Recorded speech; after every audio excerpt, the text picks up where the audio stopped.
Hello guys, bienvenue dans Delicious.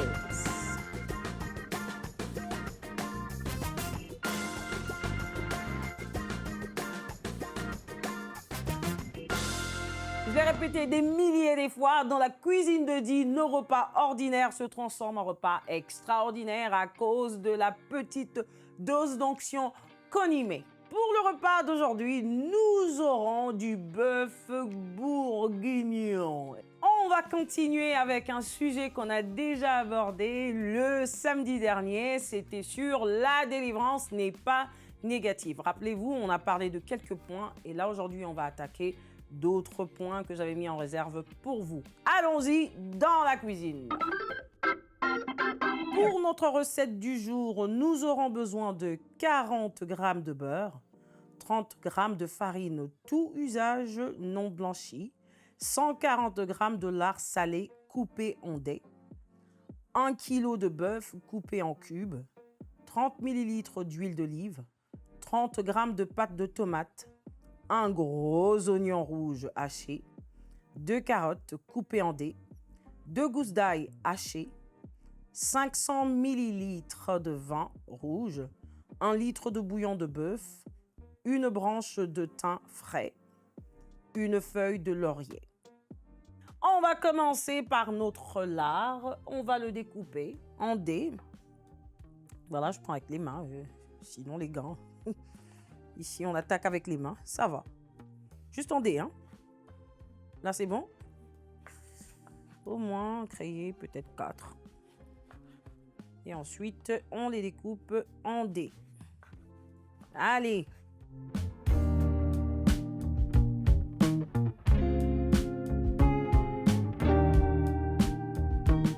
Faites attention à ce niveau-ci, de bien les plonger, voilà.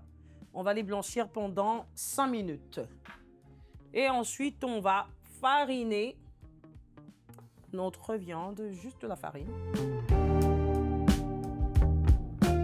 Voilà. On ne veut pas les écraser en même temps. On va les mettre de côté et ensuite, on va là découper nos légumes.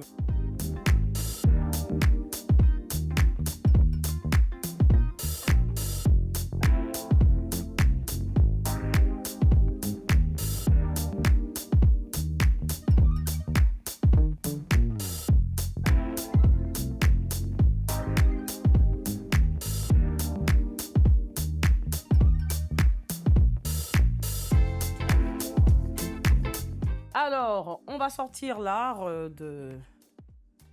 du feu, parce que je pense que ça fait déjà 5 minutes. Qu'est-ce qu'on va faire? On va essorer.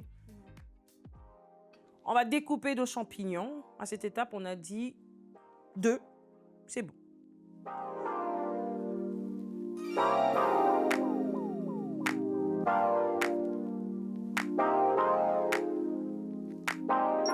Alors, à ce niveau-ci, je pense que ma marmite, elle a déjà chauffé elle-même. Je vais y mettre du beurre. Voilà. Allez, et un peu d'huile d'olive. Un filet. On ne veut pas que notre beurre brûle. Voilà, on sera sûr de baisser encore un tout petit peu la température au cas où vous voyez que ça change de couleur. Mais sinon, non, à ce niveau-ci, ça va. On va attendre que le beurre fonde vraiment. J'ai l'impression que la chaleur, elle n'est pas si forte. On augmente un tout petit peu. Voilà. Et la première étape, ça sera notre bœuf.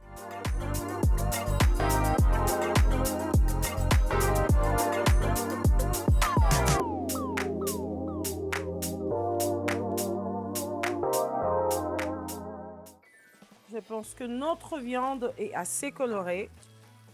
On va la sortir du feu. Ça sent déjà bon, hein. Si vous voulez, vous pouvez colorer encore un peu plus, hein. Et sinon, je pense que on a à ce niveau ce qu'on veut. Et ensuite, c'est là que je passe mes légumes. Dans la même marmite, je ne la nettoie pas, rien du tout. On récupère tout le jus que la viande a dégagé. On a besoin de ça. Voilà, ça sera nos oignons, notre oignon rouge. Et ensuite, nos carottes à ce niveau-là. Les carottes, on va attendre un tout petit peu quand même. Ça prend un peu plus de temps pour chauffer avant les autres. Enfin, il prend un peu de temps, lui. Et ensuite, est-ce qu'à ce niveau, je peux déjà mettre la pâte? La tomate.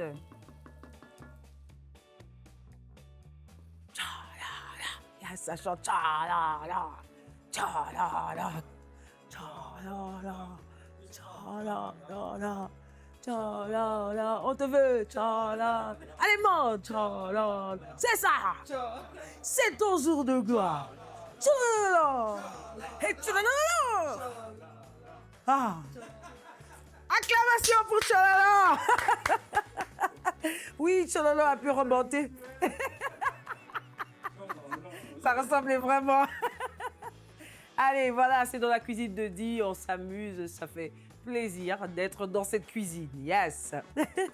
Voilà, donc je pense qu'à cette étape, est-ce que je peux déjà rajouter yes, le vin rouge. Quelqu'un m'a dit vin blanc, ça n'a pas l'air du tout d'un vin blanc. C'est du vin rouge.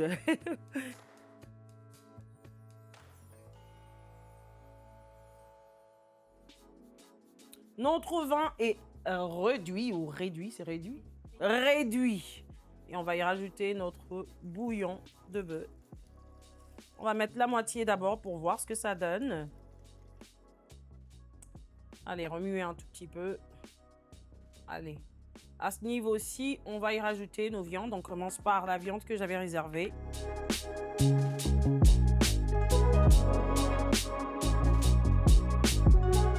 Ensuite, on va mettre nos feuilles. 2, 3. Le tout. Et aussi notre thym. Voilà. Je mets tout. Top, top. Voilà. Et ensuite, à ce niveau-là, on a déjà rallumé notre four à 375 degrés. Et on va mettre notre marmite dans le four pendant 1h30. Et oui, c'est un repas qui prend beaucoup de temps, mais vous verrez que c'est important que ça prenne autant de temps. On y va, direction four. Est-ce que je peux? Yes, je peux. Ouh! Ouh! C'est chaud ici, hein? On va, à ce niveau, nettoyer un tout petit peu parce qu'on va revenir à cette étape de notre recette. Oui, ça fait partie de la recette ou ça fait partie de la cuisine de Di où nous allons discuter sur le sujet du jour. On y va.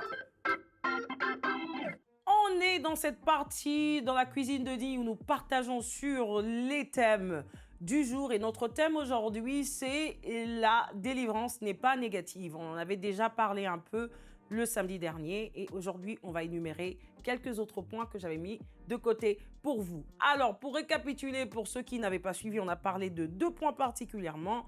La première étape de la délivrance, c'est le désir ardent de la libération. Et notre deuxième point, c'était donc la conscience des liens. C'est là qu'on remarque qu'on a des liens et voilà, on passe à cette conscience qui nous pousse à chercher notre délivrance. Et aujourd'hui, on va parler de 3 autres points. Le troisième, c'est donc la prière. Qu'est-ce qu'il y a de mieux qu'après qu'on ait voulu être libéré, après qu'on désire ou qu'on se rende compte qu'on a besoin de délivrance, qu'on entame avec la prière. Et oui, la prière, c'est cette étape tellement importante dans notre marche vers notre liberté. Rappelez-vous, j'ai dit délivrance ou liberté parce que c'est dans les deux sens. Ça va dans un sens pareil. Et donc aujourd'hui, on va parler de prière. Alors, qu'est-ce que vous allez faire pendant cette étape de votre délivrance? Vous allez demander de l'aide à quelqu'un qui vous connaît, quelqu'un à qui vous pouvez vous confier. Ça peut être un leader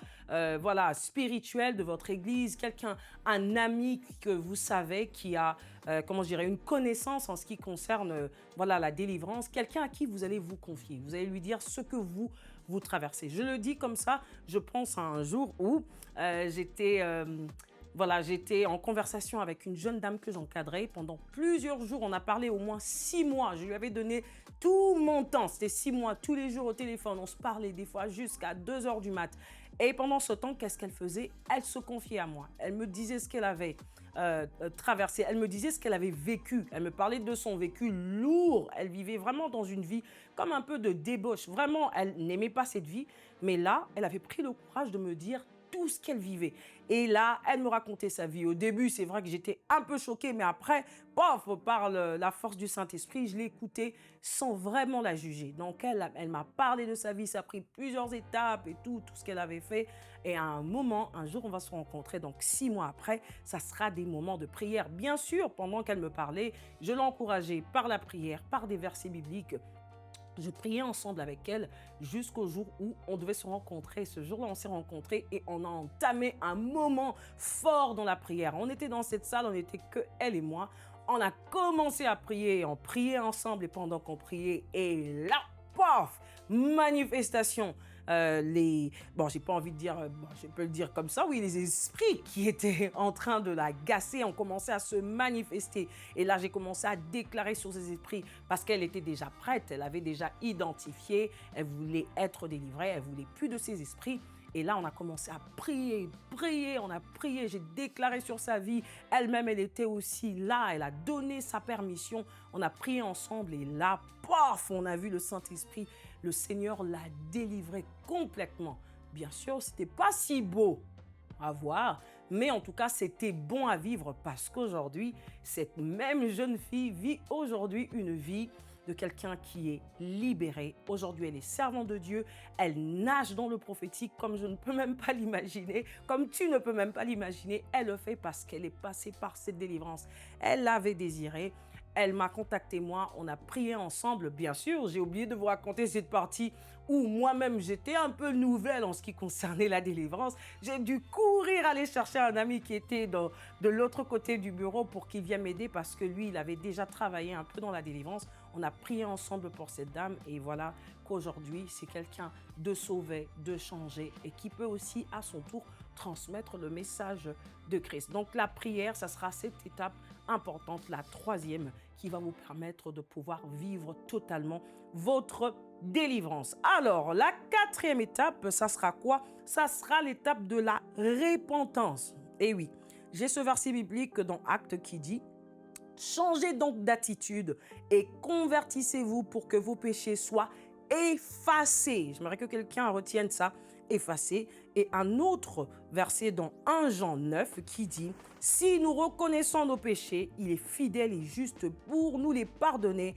et pour nous purifier de tout mal. » Et oui, j'aime ces versets parce que justement, ça nous encourage à vivre dans une vie de repentance de manière habituelle, mais surtout aussi quand on passe par une étape de la délivrance dans notre vie.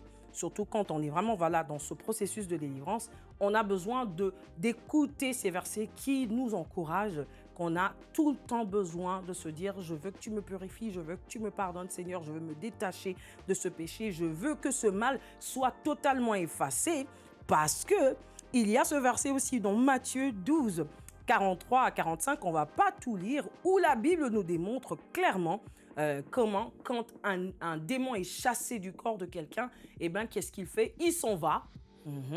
Mais ensuite, c'était un refuge qu'il avait trouvé. Vous étiez le refuge qu'il avait trouvé où habiter. Il va aller chercher d'autres endroits. Et s'il ne trouve pas, s'il s'avère qu'il ne trouve pas d'endroit où siéger, il va revenir dans sa maison. Vous étiez à un moment devenu sa maison, son habitation. Et il va revenir. Et si jamais il trouve le vide, qu'est-ce qu'il fait? Il dit, allez, là, je ne vais pas seulement habiter moi seul, je vais aller inviter mes amis. Il va inviter 7 autres. Ils vont revenir avec force. Et là, ils vont venir vous habiter. Ils vont vous déranger toute votre vie. Ce n'est pas ça qu'on veut. Et donc, pour que l'ennemi ne trouve pas un siège, qu'il ne puisse pas trouver une habitation en vous, qu'est-ce qu'il faut? Il faut vivre dans une vie de repentance de manière habituelle. Vous purifiez. Vous demandez au Seigneur d'enlever en vous le faux, de changer. Parce que c'est une chose que d'être délivré et puis de changer d'attitude. Vous savez pourquoi?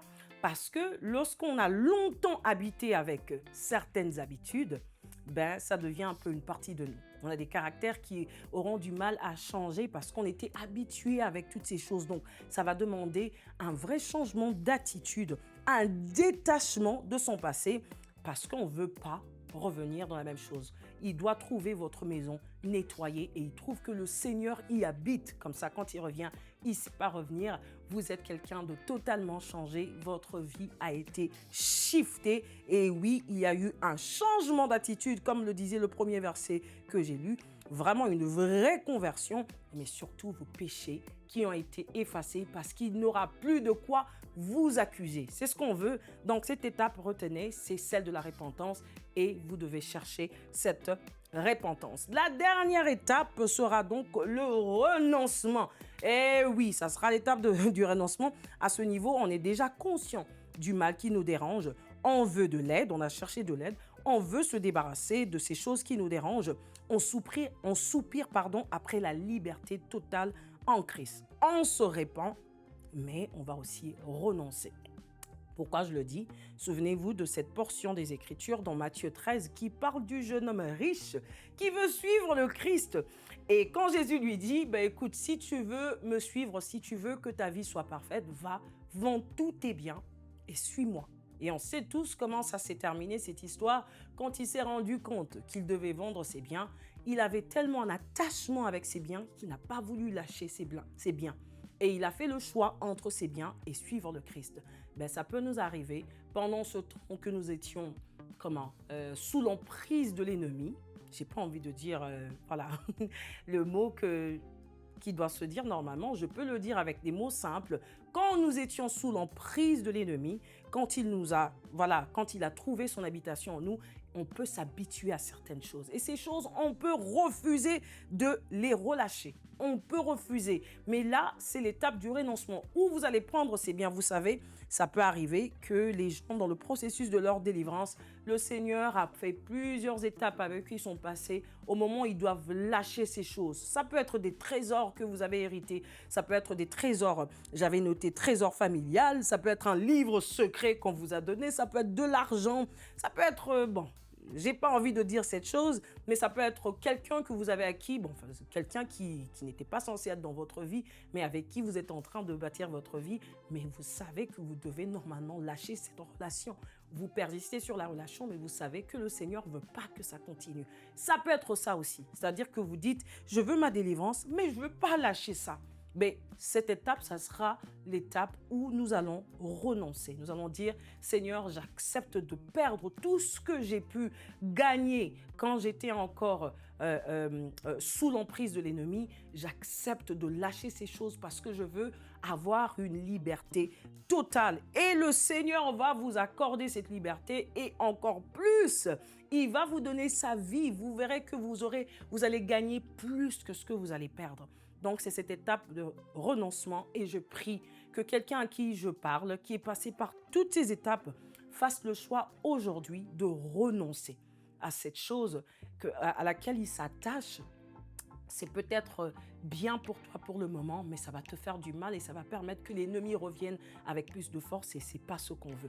Donc, à la fin, aujourd'hui, on va aussi prier pour que tu puisses renoncer à toutes ces choses auxquelles tu t'es attaché, mais que tu dois obligatoirement lâcher pour que tu reçoives totalement ta délivrance. Donc voilà, moi j'ai donné quelques étapes, il y en a certainement plusieurs. Je pense qu'il y a le pasteur Atoms qui a aussi parlé de la délivrance. Vous pouvez aussi aller suivre ce qu'il dit sur la délivrance. Mais moi j'avais quelques étapes à partager avec vous. J'espère que ça va bénir quelqu'un, mais que surtout quelqu'un sera complètement libéré. Et c'est ce qu'on souhaite, c'est ce que je souhaite pour vous. Que le Seigneur vous bénisse et à très bientôt dans la prochaine étape. Là, on est à 1h15 de notre cuisson dans le four. Ce qu'on va faire à cette étape, on va juste sauter nos champignons. On va les sauter. Regardez cette étape, on y met vraiment de l'huile. Allons-y, allons-y. Et encore. À ce niveau, c'est bon. C'est déjà bien chauffé. Allez, ça va faire un vrai tchalala ici. Oh, quoique... Yeah. On va y mettre du sel et du poivre. On veut juste les sauter pendant quelques petites minutes, c'est pas longtemps. Du sel. Allez, allez, allez. On va retrousser un peu les manches. Allez, du sel. poivre.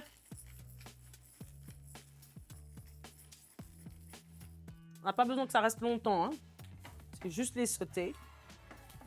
J'ai l'impression que ça a avalé toute mon huile. C'est pas bien grave, on veut juste que ça change un peu de couleur, c'est ça, hein. On veut les colorer aussi, les sauter en même temps, les colorer. D'ailleurs, je pense que c'est ça même l'idée de sauter. Sauter, ça sert à colorer la viande, les champignons, les oignons, tout ce que vous voulez. C'est ça, Flore?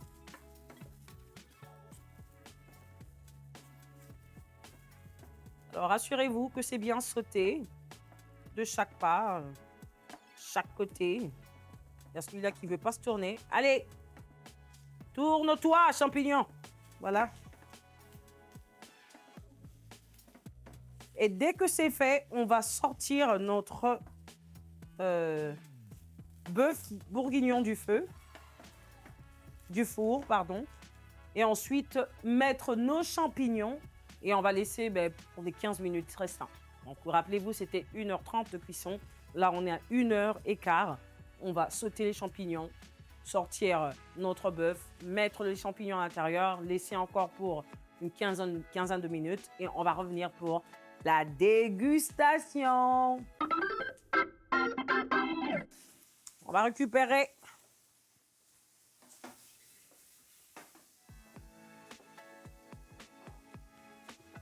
allez. C'est chauffé vraiment à un niveau... Ouais. Allez. Allez. Top.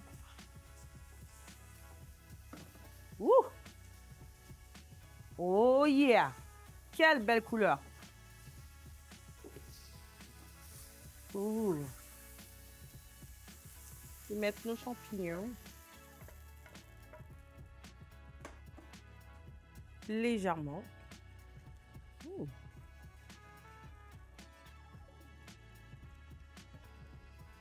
Tu peux m'aider, s'il te plaît. Voilà. 15 minutes et on revient.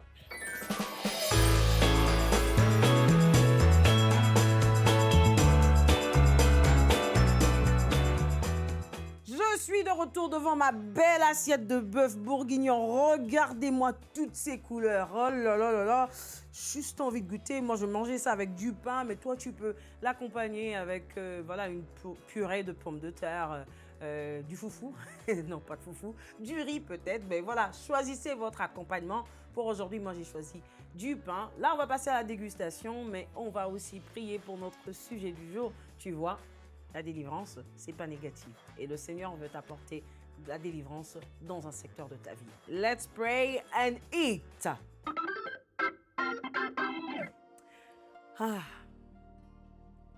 Oui, Père, quel sujet lourd et costaud pour certaines personnes, mais merci pour la manière dont tu as choisi cette manière fluide qui va certainement passer dans la tête de quelqu'un. C'était difficile d'avaler, difficile même de se mettre devant un message qui parle sur la délivrance.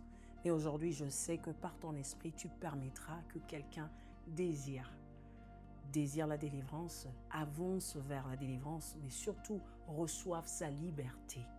Merci Père parce que tu vas aujourd'hui travailler dans une famille qui nous a suivis aujourd'hui. Tu vas travailler dans un foyer qui a besoin de délivrance. Tu vas travailler dans la vie d'un homme, d'une femme qui a besoin de délivrance, mais qui ne le savait pas. Merci parce que tu vas réveiller ce besoin en lui. Père éternel, afin que la personne devienne complètement libre en toi. Et c'est ce que nous voulons et c'est ce que je déclare aujourd'hui devant cette caméra, surtout pour toutes les familles qui nous suivent. Merci de le faire et merci de bénir ce repas que nous voulons manger avec action de grâce. Nous souvenons que c'est toi qui as mis ce repas sur notre table aujourd'hui. Nous le mangeons avec appétit au nom de Jésus. Amen. Let's manger. C'est le moment de la découverte. Ça chauffe ici. Mon pain. Attends. Coupez le pain qui est... Ouh, c'est chaud.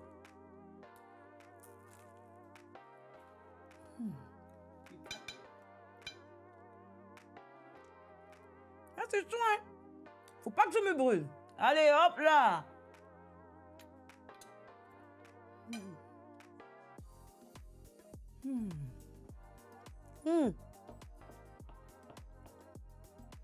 Serez pas là, sous la pluie. Il pleut dehors. Vous êtes sous la couverture. J'ai pas la bouche pleine.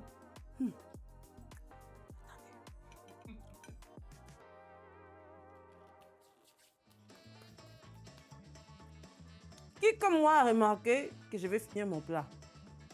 Je vais le finir aujourd'hui. C'est sûr que je ne mangerai pas seul. Il y a des gens derrière la caméra qui veulent manger avec moi. Pour cela, je serai obligée de te laisser avec ma bouche pleine. Et on se revoit pour un prochain repas. Dire les choses. Allez, bref, trêve de bavardage et on en va dans notre plat.